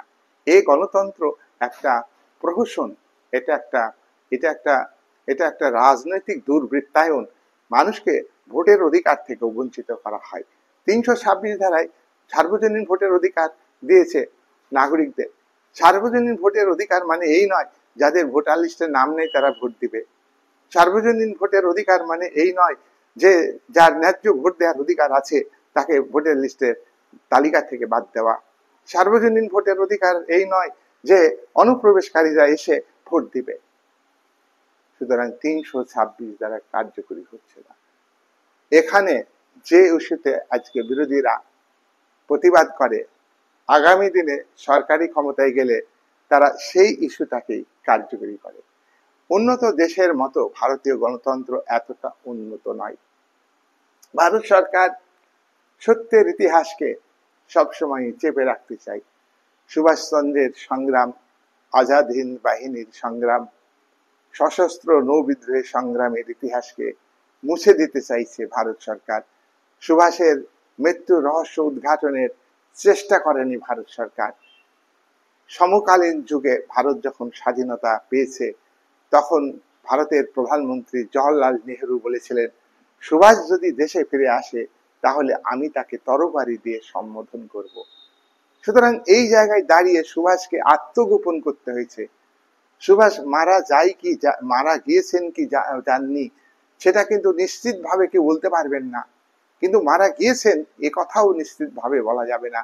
কিন্তু তার প্রসঙ্গে ভারতের প্রথম প্রধানমন্ত্রী এ কথা বলতে পারেন কি, সুভাষ যদি দেশে ফিরে আসে তাহলে আমি তাকে তরবারি দিয়ে সম্বোধন করব। আর দ্বিতীয় মহাযুদ্ধে ক্রাইম ওয়ার হিসাবে চিহ্নিত করে অক্ষ শক্তির পক্ষে যারা ছিলেন তাদেরকে ফাঁসি দেওয়া হয়েছে। সুভাষ বসু অক্ষ শক্তির উপর পা রেখে ভারতের স্বাধীনতা লড়াই শুরু করেছিলেন। সুভাষ বসু কিন্তু অক্ষ শক্তি, ফ্যাসিবাদী নাচিবাদী শক্তির সঙ্গে হাত মেলাতে চাননি। তিনি সমাজতান্ত্রিক শক্তি স্ট্যালিনের সঙ্গে দেখা করেছিলেন। স্ট্যালিন যখন অপারগ ছিলেন, তার কারণ স্ট্যালিনের কাছে সমস্যা ছিল কি করে সমাজতন্ত্রকে রক্ষা করা। সমাজতন্ত্রের দুটি শক্তি, একটা হলো গণতান্ত্রিক পুঁজিবাদী গণতান্ত্রিক রাষ্ট্রগুলির আক্রমণকে প্রতিহত করে নিজের অস্তিত্বকে বজায় রাখতে হবে, অন্যদিকে ফ্যাসিবাদী নাচিবাদী শক্তির আক্রমণ থেকে নিজেকে বাঁচাইতে হবে। সেই পরিস্থিতিতে সুভাষ বসুকে সহযোগিতা করতে রাজি হননি। সুভাষ বসু বাধ্য হয়ে দেশকে স্বাধীন করবার জন্য নাচিবাদী ফ্যাসিবাদী অর্থাৎ অক্ষ শক্তির উপরে ভর করেছিলেন। কিন্তু অক্ষ শক্তি হিটলার তাকে নিজ স্বার্থে ব্যবহার করতে গেলে তিনি তা প্রত্যাখ্যান করেছেন। জাপান সহযোগিতা করেছিল। জাপানের আত্মসমর্পণের সঙ্গে সঙ্গে সুভাষ বসুর বাহিনী আত্মসমর্পণ করতে বাধ্য হয়েছে। ভারতবর্ষের স্বাধীনতা সংগ্রামের জন্য আজকে ভারতবর্ষের সুভাষ বসুর কথা সমস্ত রাজনৈতিক দল তুলে ধরে। এই সমস্ত রাজনৈতিক দলের নৈতিক অধিকার আছে কি সুভাষ বসুর প্রশংসা করার নৈতিক অধিকার? সুভাষ বসুকে মালা দেওয়ার অধিকার আছে কি? এটা কিন্তু আজকে ভারতবর্ষের মানুষকে ভাবতে হবে। তার কারণ সুভাষের আদর্শকে যারা ঘৃণা করেছেন, পদদলিত করেছেন, তাদের উত্তরাধিকারী হিসাবে তাহলে সেই দলের পতাকা থেকে সুভাষের প্রশংসা করা যায় না। ভারতবর্ষের কোন রাজনৈতিক দলের পতাকা তলা থেকে সুভাষের প্রশংসা করা যায় না। ভারতবর্ষের কমিউনিস্টরা বলেছিলেন, মিথ্যা অভিযোগ করেছিলেন সুভাষ বসুর বিরুদ্ধে যে সুভাষ বসু ফ্যাসিবাদী নেতা, সুভাষ বসু নাচিবাদী নেতা। কমিউনিস্টরা পরে শুধরে নিয়েছেন যে আমাদের ভুল হয়েছে, কিন্তু তারাও বলেছিলেন। সুতরাং এই জায়গায় দাঁড়িয়ে ভারতবর্ষের সুভাষ বসু এমন একটা নেতা ছিলেন যে নেতাকে সমস্ত ধর্মের নেতারা মেনে নিয়েছিলেন। তার মধ্যে সাম্প্রদায়িকতা ছিল না, ধর্মের ভিত্তিতে তিনি রাজনীতি করেননি। কিন্তু কংগ্রেস ধর্মের ভিত্তিতে রাজনীতি করেছেন। মুসলিম লীগ তৈরির ক্ষেত্রে কংগ্রেসের পরোক্ষ পরোক্ষ উস্কানি, পরোক্ষ প্ররোচনা, পরোক্ষ হাত ছিল। জিন্নাহ প্রথমে কংগ্রেসে ছিলেন, তারপরে তিনি সাম্প্রদায়িকে পরিণত হয়েছেন। এর জন্য কংগ্রেসের দায় কিন্তু কম না। গান্ধীজি সাম্প্রদায়িকতার বিরুদ্ধে ছিলেন ঠিকই, তার কারণ খিলাফত আন্দোলনের সময় গান্ধীজি কংগ্রেস এবং মুসলিম জনগণকে ঐক্যবদ্ধভাবে ব্রিটিশ সাম্রাজ্যবাদী শক্তির কাছে বিরুদ্ধে লড়াই করব ভেবেছিলেন। কিন্তু তার লড়াইয়ের পথটা ছিল অহিংসার পথে। অহিংসার পথে সত্য গান্ধীজির আদর্শ কখনোই ব্রিটিশ সাম্রাজ্যবাদী শক্তিকে সশস্ত্র আঘাত করা যাবে না। ওরা আঘাত করুক, আমি আঘাত করতে পারবো না। ওরা পাপ কাজ করুক, ওদের পাপ কাজটা আমার খারাপ, কিন্তু ওদের পাপ কাজকে দমিয়ে দেওয়া যাবে না, প্রতিরোধ করে দেওয়া যাবে না। এই তত্ত্বের মধ্য দিয়ে কখনোই, এই আদর্শ দিয়ে কখনোই দেশ স্বাধীন হতে পারে না। তাই যাই হোক, আজকে আমাদের এই স্বাধীনতার দিবস আমরা আনন্দের সঙ্গে পালন করব, আমরা উৎসব করব, কিন্তু পাশাপাশি আমরা কিন্তু মনে রাখব আজকে ভারত সরকার সন্ত্রাসবাদ দমনে ব্যস্ত, কিন্তু 3 জন সন্ত্রাসবাদীকে হত্যা করতে ভারতীয় সেনার সময় লেগেছে 3 মাসেরও বেশি। ভারত দাবি করে বিশ্বে সামরিক দিক থেকে 4র্থ স্থানের অধিকারী। ভারত অর্থনীতিতে 5ম। বহু দেশের সঙ্গে ভারত আজকে যুক্ত। ইউরোপীয় ইউনিয়নের সঙ্গে ভারত সখ্যতা স্থাপন করেছে। G20 20টা দেশের মধ্যে নেতৃত্ব স্থানে গিয়েছে। ভারত আজকে সিকিউরিটি কাউন্সিলের সদস্য পদ অর্জনের যোগ্যতা অর্জন করা সত্ত্বেও আজকে সেখানে স্থান পাচ্ছে না। এসব হলো বিদেশ নীতির ক্ষেত্রে। আভ্যন্তরীণ ক্ষেত্রে আজকে এই স্বাধীনতা দিবসের দিনে দাঁড়িয়ে ভারতের শাসক শ্রেণীর মধ্যে যে পলিটিক্যাল কালচার আছে, এই পলিটিক্যাল কালচার হলো সুকৌশলে ভারতবর্ষের মানুষকে ঠকানো, সুকৌশলে ভারতের দরিদ্র মানুষের আয়ের টাকায় নিজেদের বাড়ি গাড়ি আত্মসাৎ করা, সুকৌশলে জেনারেশন টু জেনারেশন বসে খাবে, এই অর্থ কামানোর জন্য পার্লামেন্ট। এই সমস্ত মানসিকতাকে শাসক শ্রেণীকে পাল্টাইতে হবে। আর শাসক শ্রেণীকে দেখে সাধারণ মানুষের মধ্যে যে সততার অভাব আছে, সাধারণ মানুষ যে দুর্নীতি করছে, আজকে পুলিশ অর্থ সংগ্রহ করছে তাদের পরিবারের জন্য, আজকে গোয়েন্দা বিভাগ সত্যকে চাপা দিচ্ছে, তারা ব্যক্তিগত ভাবে অর্থ উপার্জনের জন্য অর্থ লোভ তাদের মধ্যে থেকে মুছে ফেলে। সিবিআই, তারপরে সিআইডি, সমস্ত স্তরে করাপশন আছে। আমি আগেই বলেছি, ব্যক্তিগতভাবে অনেক মানুষ ভালো আছেন, পুলিশ ডিপার্টমেন্টে রয়েছেন এবং গোয়েন্দাদের মধ্যে রয়েছেন, এবং সরকারি অফিসে ট্যাক্স ডিপার্টমেন্টে রয়েছেন, অনেক সৎ মানুষ আছেন। কিন্তু আমি এই সব সৎ মানুষের বিরুদ্ধে আমরা ভারতবাসী হিসাবে আমরা আঙুল তুলছি না। আমরা আঙুল তুলছি ভারতবর্ষের যে পলিটিক্যাল সিস্টেম, রাজনৈতিক ব্যবস্থা, এই রাজনৈতিক ব্যবস্থাতে পলিটিক্যাল কালচার গড়ে তোলা হচ্ছে মিথ্যার উপরে ভিত্তি করে।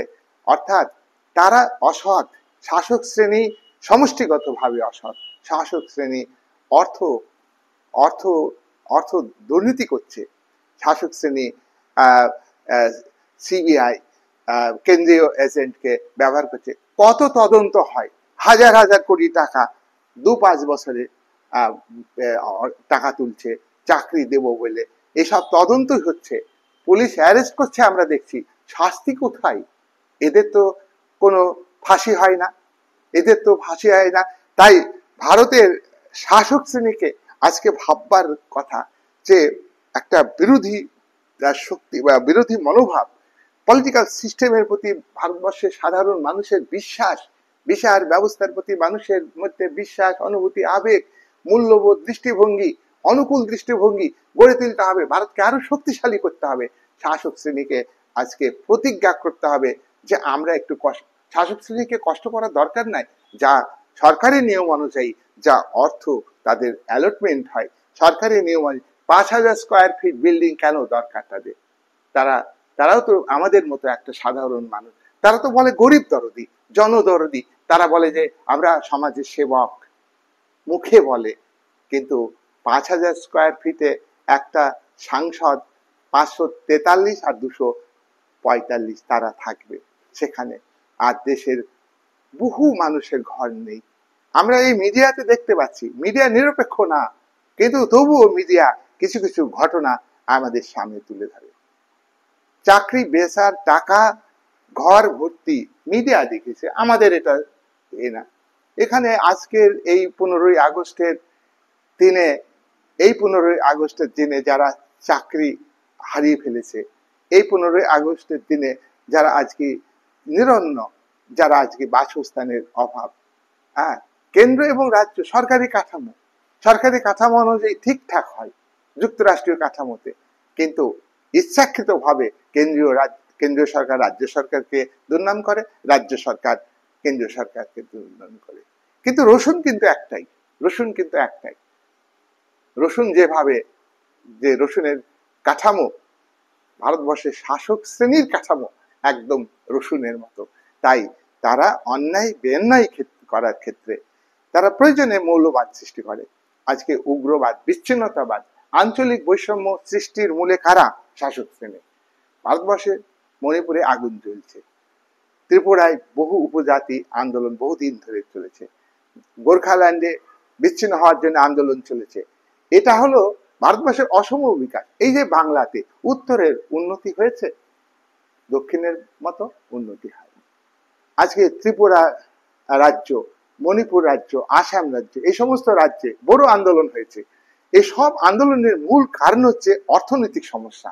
ভারতবর্ষের গভর্নমেন্ট পলিসিতে অসম বিকাশকে গুরুত্ব দেওয়া হয়।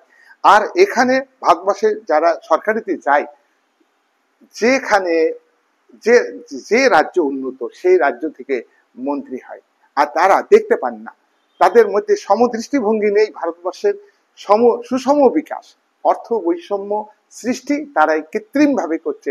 আর এই অর্থনৈতিক ক্ষোভ থেকে সন্ত্রাসবাদ সৃষ্টি হচ্ছে, অর্থনৈতিক ক্ষোভ থেকে উগ্রবাদ সৃষ্টি হচ্ছে, অর্থনৈতিক ক্ষেত্র থেকে চৌর্যবৃত্তি বাড়ছে, এবং চুরি করাটা আজকে শাসক শ্রেণীর কাছে থেকে সাধারণ মানুষ শিখে ফেলছে। তাই পলিটিক্যাল কালচারটাকে সংশোধন করতে হবে, পলিটিক্যাল কালচারটাকে শাসক শ্রেণীকে পরিশুদ্ধ করতে হবে। আর শাসক শ্রেণীকে পড়তে হবে সেই প্লেটোর আদর্শ রাষ্ট্রের কথা, শাসক শ্রেণীকে পড়তে হবে প্লেটোর কল্পিত যে আদর্শ রাষ্ট্র, অভিভাবক শ্রেণী, যে যে যে নিঃস্বার্থ ব্যক্তি, যারা দার্শনিক রাজা, ত্যাগী রাজা, সেই আদর্শটাকে গ্রহণ করতে হবে। প্লেটো, অ্যারিস্টটলের উল্লেখিত পলিটিক্স গ্রন্থে যে শাসক শ্রেণীর কথা বলা হয়েছে, রাজতন্ত্রকে সমর্থন করলে তিনি সৎ রাজাকে সমর্থন করেছে, সেই আদর্শটাকে ভারতবর্ষের শাসক শ্রেণীকে গ্রহণ করতে হবে। আর ভারতবর্ষে মানুষকে ধোঁকা দেওয়ার জন্য ক্ষমতা বিকেন্দ্রীকরণ, যুক্তরাষ্ট্রীয় কাঠামো, এটা ক্ষমতা বিকেন্দ্রীকরণ। সত্যি কি ক্ষমতা বিকেন্দ্রীকরণ? রাজ্য স্তরে ক্ষমতা পঞ্চায়েতের হাতে, রাজ্য স্তরে ক্ষমতা পৌরসভার হাতে, রাজ্য স্তরের ক্ষমতা কর্পোরেশনের হাতে। সত্যি কি স্বায়ত্ত শাসন প্রতিষ্ঠিত হয়েছে? এখানেও রাজ্যের ক্ষেত্রে রাজ্য প্রশাসনিক ক্ষমতা বিকেন্দ্রীকরণের নামে রাজ্য সরকারের কঠোর নিয়ন্ত্রণ রয়েছে পঞ্চায়েতগুলির উপর ক্ষমতা কেন্দ্রীকরণ, যুক্তরাষ্ট্রীয় শাসনের নামে ক্ষমতা কেন্দ্রীকরণ। আসলে ডেমোক্রেটিক সেন্ট্রালিজম, গ্রাসরুট থেকে ক্ষমতা, গ্রাসরুটের ক্ষমতা, গ্রাসরুটের প্রবলেমগুলো ধীরে ধীরে উপর দিকে যাবে, তারপরে সিদ্ধান্ত হলে ভালো।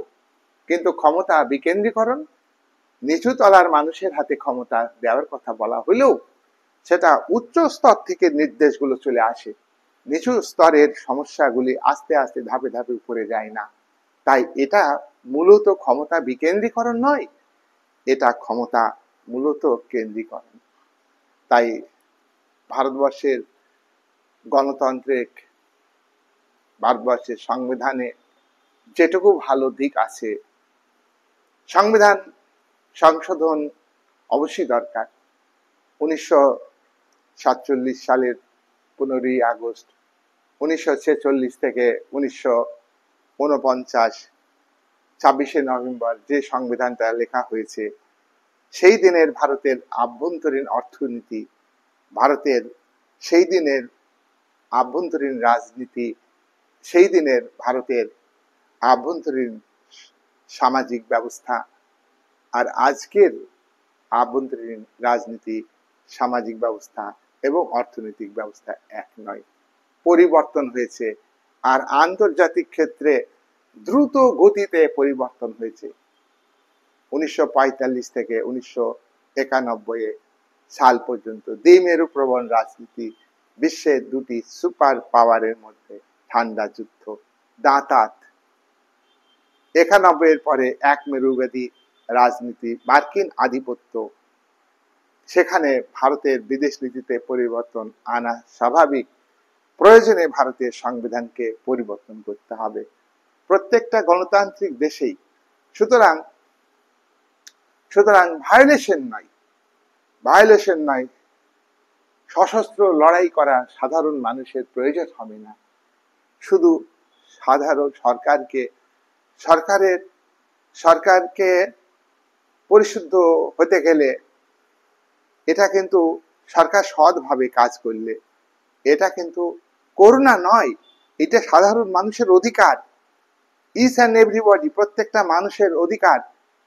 ক্ষুদিরাম, বিনয়, বাদল, দীনেশ যারা বিপ্লবী প্রাণ দিয়েছেন, তাদের সম্পর্কে বিপ্লবী সন্ত্রাসবাদ এ বলাটির অধিকার বুদ্ধিজীবীরা সিলেবাসের পাতায় লিখেন। এ অধিকার কে দিয়েছেন তাকে? তার পলিটিক্যাল যে values, political attitude, political faith, একটা কি বলবো, প্রগতি বিরোধী যারা সংগ্রামের জন্য ত্যাগ স্বীকার করেছেন। তাই শাসক শ্রেণী রাজনীতির জন্য মৌলবাদকে উস্কানি দেওয়া আর মৌলবাদকে ব্যবহার করে ভোটের রাজনীতি করা, সেখানে শাসক বিরোধী প্রত্যেকেই যুক্ত। Each and every political party এটা করে থাকে। যেখানে জাতপাত সৃষ্টি করার দরকার জাতপাত সৃষ্টি করে, যেখানে সাম্প্রদায়িকতা সৃষ্টি করার দরকার সেখানে সাম্প্রদায়িক মনোভাব তৈরি করে, বিভেদ তৈরি করে মানুষের মধ্যে। আমরা সকলে ভারতবাসী, আমরা কেউ হিন্দু নই, আমরা কেউ মুসলিম নই, আমরা কেউ জৈন নই, আমরা কেউ খ্রিস্টান নই। আমার ভারতবর্ষ হচ্ছে সকল ধর্মের ভারতবর্ষ। এ মাটি আমাদের সকলের মাটি, এ বাতাস আমাদের সকলের বাতাস। আমরা ঐক্যবদ্ধভাবে আমরা করজোড়ে অনুরোধ করব, সাধারণ ভারতবাসী হিসাবে, খেটে খাওয়া মানুষ হিসাবে, যে শাসক শ্রেণী আর্থিক দুর্নীতি মুক্ত হোক। তাদের দরকার নেই, জনগণের পয়সায় তারা যা বেতন, যা ভাতা, যা সুযোগ সুবিধা পান তাই অনেক যথেষ্ট। তাই আমরা করজোড়ে অনুরোধ করব, আজকের দিনে দাঁড়িয়ে অন্তত তাদের শুভ বুদ্ধি হোক। আজকে পলিটিক্যাল লিডাররা, সরকারি পদে যারা আছেন, আজকে ভারতবর্ষের মানুষকে একটা কি বলবো, নতুন আশা দেবেন, নতুন ভরসা দেবেন।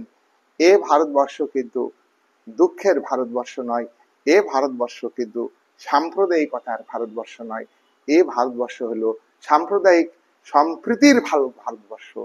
আজকে ধর্মের ভিত্তিতে সমাধান হয় না, সাম্প্রদায়িকতার ভিত্তিতে সমাধান হয় না। বিশ্বে যেসব রাষ্ট্র সম্প্রদায়ের ভিত্তিতে গড়ে উঠেছে, সেই দেশগুলোর অনাচার অবিচার আমাদের তুলনায় কম না, আমাদের তুলনায় অনেক বেশি। সেখানকার সাধারণ মানুষ, সাধারণ খেটে খাওয়া মানুষ, তারাও কিন্তু সে দেশের সরকারের দ্বারা নিপীড়িত হচ্ছে, শোষিত হচ্ছে এবং তাদেরকে সরকার বিভ্রান্ত করছে। তাই আন্তর্জাতিক স্তরে ভারতবর্ষের মানুষকে আন্তর্জাতিকতাবাদী হতে হবে। সংকীর্ণ জাতীয়তাবাদকে ভারতবর্ষের মানুষ বিশ্বাস করে না। বিবেকানন্দের কথা, অরবিন্দের কথা, যে ভারতবর্ষের মানুষ মানে কি, সে বিশ্ববাসী, বিশ্ব নাগরিক। ভারতের নাগরিক মানে বিশ্ব নাগরিক। আমরা আমাদের শাসক শ্রেণী, বিভিন্ন পলিটিক্যাল পার্টি এই সমস্ত জিগির তুলে মানুষের বিভেদ তৈরি করে, একটা দেশের মানুষের সঙ্গে আরেকটা দেশের মানুষের বিভেদ তৈরি করে। এটা কখনই কাম্য নয়।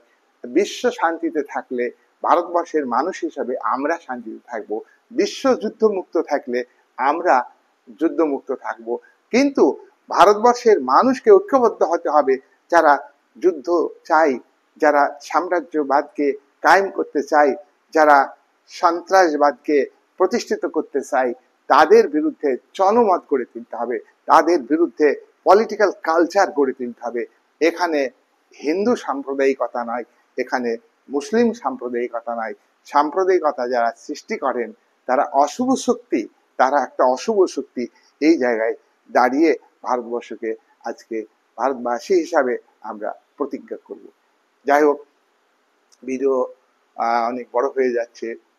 ভারতবর্ষের একজন সাধারণ মানুষ হিসাবে আজকের দিনে দিকে দিকে আনন্দ উৎসব, আবার অন্যদিকে অশুভ শক্তি তারা ভারতবর্ষ এর স্বাধীনতাকে ক্ষুণ্ণ করবার চেষ্টা করছে। শাসক শ্রেণীকে ভাবতে হবে, যারা দেশের অর্থ নিজেরা আত্মসাৎ করছে, যারা ব্যক্তিগত স্বার্থে দেশের তথ্য বিদেশে পাচার করে দিচ্ছে, তারা শাসক শ্রেণী বলেই কি তারা রাষ্ট্রদ্রোহী হবে না? রাষ্ট্রদ্রোহী শাসক শ্রেণী হইতে পারে, হিন্দু হইতে পারে, মুসলিম হইতে পারে, খ্রিস্টান হইতে পারে। এগুলোকে সমাজ থেকে বিচ্ছিন্ন করে দিতে হবে। এগুলোর বিরুদ্ধে আজকে আমাদের জনমত গড়ে তোলার দিন এসেছে, আজকে শপথ নেওয়ার দিন এসেছে। করাপশন চরমভাবে ভারতবর্ষের আষ্ঠ পৃষ্ঠে জড়িয়ে রয়েছে। সুইজারল্যান্ড, সুইডেন, নিউজিল্যান্ড, এই সমস্ত দেশে করাপশন মুক্ত প্রশাসন, এই সমস্ত দেশের জনগণ করাপশন মুক্ত। করাপশনের মানসিকতা সেখানে তৈরি হয় না। আর আমাদের দেশের মূল যে জায়গা, শাসন ক্ষমতায় যারা আছেন, যারা এমএলএ এমপি, তাদের মধ্যে করাপশন প্রবণতাটা এতটাই বেশি। কেন তারা এত সুবিধাবাদী হবে? কেন তারা 5,000 স্কয়ার ফিটের বিল্ডিং তারা ব্যবহার করবে? তারা কি দেখতে পাচ্ছেন না? তারা তো সাধারণ মানুষের থেকে তারা দেশের আনাচে কানাচে প্লেন ব্যবহার করছে, ট্রেন ব্যবহার করছে ফ্রিতে জনগণের টাকায়। তারা তো দেখতে পাচ্ছেন। দেখতে পাওয়া সত্ত্বেও যে টাকা তাদের জন্য ব্যয় হচ্ছে, সেই টাকাগুলো রাজনৈতিক নেতাদের পকেটে যাচ্ছে। এই এই সংশোধন তারাই করতে পারবেন, ভারতবর্ষের শাসক শ্রেণী করতে পারবেন। ভারতবর্ষের শাসক শ্রেণীর হাতেই তো শেষ ক্ষমতা না? শাসক শ্রেণীর দ্বারাই তো ভারতবাসী হিসাবে আমরা শাসিত হই। তাই আমাদের একটাই অনুরোধ, শাসক শ্রেণীকে করাপশন মুক্ত হতে হবে এবং ভারতবর্ষকে তাদেরকে সঠিকভাবে চালাইতে হবে। সার্বজনীন শুধু প্রতিবাদের খেলা নয়, শুধু মিথ্যা খেলা নয়, এই খেলা বন্ধ করতে হবে। সত্যিকারের গঠনমূলক সমালোচনা কেউ করে না। করাপশনের বিরুদ্ধে কোনো রাজনৈতিক দলের নেতারা সোচ্চার হন না। তার কারণ তারাও জানেন, আমি যখন ক্ষমতায় যাব আমিও করাপশন করব। এই জায়গায় ভারতবর্ষের রাজনৈতিক কালচার, রাজনৈতিক সংস্কৃতি দাঁড়িয়ে আছে। এই জায়গা থেকে এই কালচারকে মুছে ফেলতে হবে এবং সামাজিকীকরণের মাধ্যমগুলিকে, পরিবার, শিক্ষা প্রতিষ্ঠান এবং গণমাধ্যম, প্রেসার গ্রুপস, সাবসিডিয়ারি গোষ্ঠী, রাজনৈতিক দলগুলিকে পরিশুদ্ধ হতে হবে। তাদেরকে ত্যাগের আদর্শ গ্রহণ করতে হবে। এর মধ্য দিয়ে একটা সুন্দর ভারত গড়ে উঠবে। ভারত আবারও বিশ্বকে পথ দেখাবে। আজকে উদীয়মান একটা ধনিক বণিক শ্রেণীর রাষ্ট্রে, সেখানে সকলের রাষ্ট্রে পরিণত হবে, সব মানুষের রাষ্ট্রে পরিণত হবে, সব মানুষের স্বার্থ পূর্ণ হবে এবং সুন্দর জীবন, রাজনৈতিক জীবন ভারতবাসী পাবে, সুন্দর সামাজিক জীবন ভারতবাসী পাবে, সুন্দর একটা অর্থনৈতিক জীবন ভারতবাসী পাবে এবং ভারত পৃথিবীতে 1 নম্বরে এগিয়ে যাবে। এই বলে আজকে আমি জাতীয় পতাকাকে সম্মান জানিয়ে ভারতবর্ষের স্বাধীনতার জন্য, যদিও আমি বলেছি যে আন্ডারস্ট্যান্ডিং এর মাধ্যমে স্বাধীনতা হয়েছে। যে সময়ে স্বাধীনতা এসেছে সে সময় রক্ত ঝরেনি, কিন্তু স্বাধীনতার দীর্ঘ লড়াইয়ের ইতিহাসে বহু মানুষ প্রাণ দিয়েছেন।